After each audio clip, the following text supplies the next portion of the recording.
From this to this. Hello mga mi, for today's video, magluluto nga po pala si mama ng nilagang gulay galing sa aming garden.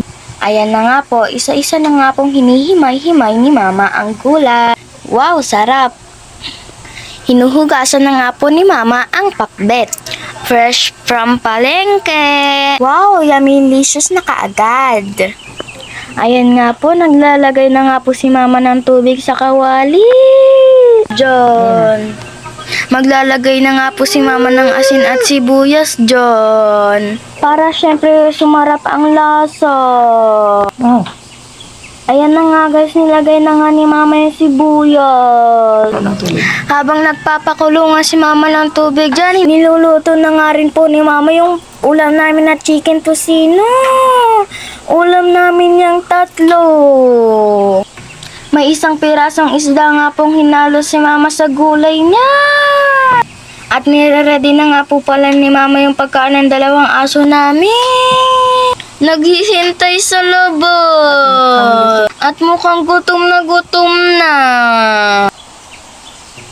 Hinahati-hati na nga po ni mama yung pagkain kasi may alaga po kaming pusa. At siguradong mahinggit yun pag nakita yung dalawang aso namin na kumakain. At ayan na nga po, luto na nga po ang aming chicken tocino.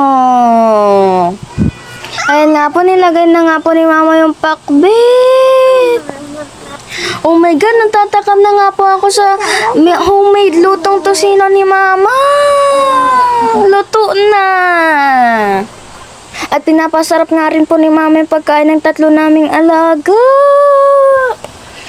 At gusto nga ni mama na mabusog ang mga iyon. Para di mag-ingay mamaya.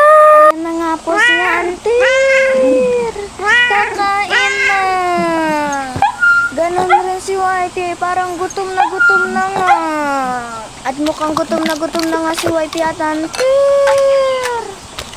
Wala lang imik at kumakain na. Kahapon na nga kasi nilang pagkain niya. Ito naman si Spy na kaganina pa nag-aabang na mukhang gutom na. At ayan nga po at kumain na kaagad. Gutom na.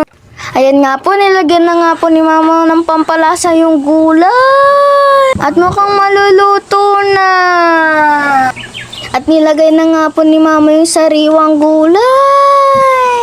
Nakakatakam na kumain yan, mama. Ang sarap nung sabaw. Nalasahan ko na kaagad ang sarap.